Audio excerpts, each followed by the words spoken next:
할렐루야, 예수님 안에서 반드시 좋은 일이 있습니다.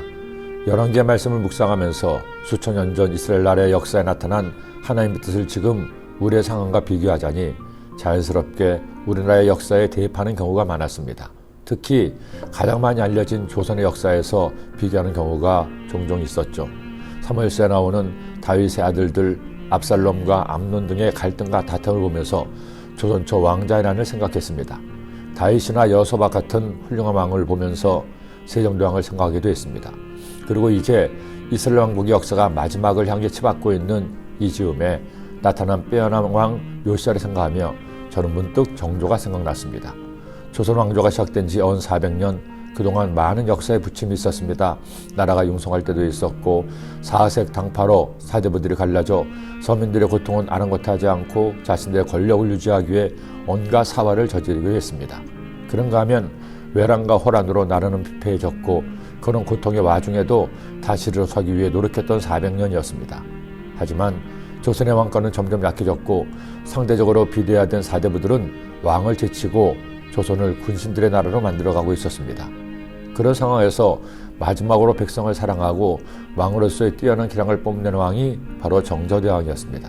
조선 역사에서 대왕이라는 호칭으로 불리는 사람이 몇 되지 않습니다. 세종, 성종, 영조, 정조가 될까요? 물론 정조의 삶도 결코 순탄하지 않았습니다. 아버지가 바로 저 유명한 뒤주에서 죽은 사도세자였기 때문이죠. 그러나 정조는 문무를 겸비한 왕으로 백성들을 위해 많은 업적을 남겼습니다. 하지만 거기까지였습니다. 정조가 죽고 조선은 더 이상 왕의 나라가 아니었습니다. 정조가 죽은 후 100년에 걸쳐 나라는 점점 망국의 길을 걸었고 마침내 일본에 의해 합병되고 말았습니다. 이스라엘 왕국의 역사도 이제 망국의 길을 가고 있었습니다. 히스기야 개혁도 잠시 므낫세의 죄악은 하늘을 찔러 결국 하나님께서는 유다 나라마저도 멸하기로 작정하신 겁니다. 그런데 마지막 혜성처럼 등장해서 하나님을 섬긴 왕이 있었습니다. 요시야 왕이었습니다. 그는 성전에서 발견한 하나님의 말씀에 따라 마지막 종교개혁을 단행했습니다. 가장 먼저 모든 백성에게 하나님의 율법의 말씀을 전하고 행하도록 명령했습니다. 단위에 서서 야훼 앞에서 언약을 세우되 마음을 다하고 뜻을 다하여 야훼께 순종하고 그의 계명과 법도와 율례를 지켜 이 책에 기록된 이 언약의 말씀을 이루게 하리라 하며 백성이 다 그 언약을 따르기로 하니라.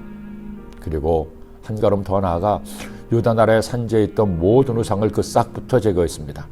요시야가 또 유다 땅과 예루살렘에 보이는 신접한 자와 점쟁이와 드라빔과 우상과 모든 가정한 것을 다 제거했으니 이는 대제사장 hil기야가 야훼 성전에서 발견한 책에 기록된 율법의 말씀을 이루려 합니다. 그리고 또 하나 중요한 것, 유월절을 지킨 겁니다. 왕이 무백성에게 명령하여 이르되 이 언약책에 기록된 대로 너희 하나님 야훼를 위하여 유월절을 지키라 하며 사사가 이스라엘을 다스리던 시대부터 이스라엘 여러 왕의 시대와 유다 여러 왕의 시대에 이렇게 유월절을 지킨 일이 없었으니 요시야 왕 18째 해에 예루살렘에서 야훼 앞에 이 유월절을 지켰더라. 다윗과 같은 요시야 왕이 하나님의 섬김에 있어서는 오히려 다윗마저 능가했습니다. 그런 요시야에 대해 성경은 이처럼 설명하고 있습니다. 요시야와 같이 마음을 다하며 뜻을 다하며 힘을 다하여 모세의 모든 율법을 따라 야훼께로 돌이킨 왕은 요시야 전에도 없었고 후에도 그와 같은 자가 없었더라. 그러나 이런 요시야의 개혁은 안타깝게도 계속 이어지지 못했습니다. 그의 당대의 개혁으로 끝났을 뿐 그의 아들 여호아스, 여호야김의 아들인 여호야긴 마지막 왕 시드야까지 야훼 하나님을 배신함으로 유다 나라는 결국 멸망으로 가게 된 것입니다. 그러나 여러분, 요시야의 종교개혁은 무의미한 것이 아니었습니다. 북이스라엘 왕국은 나라가 멸망당하며 민족 자체가 사라지고 말았습니다. 그러나 유다의 백성들은 요시야 때 회복한 말씀을 기억했습니다. 비록 바빌론의 포로 끌려오지만 요시야의 계획으로 회복된 말씀으로 그들의 믿음을 지켰고 마침내 바벨론에서 유다 땅으로 다시 돌아올 수 있었습니다.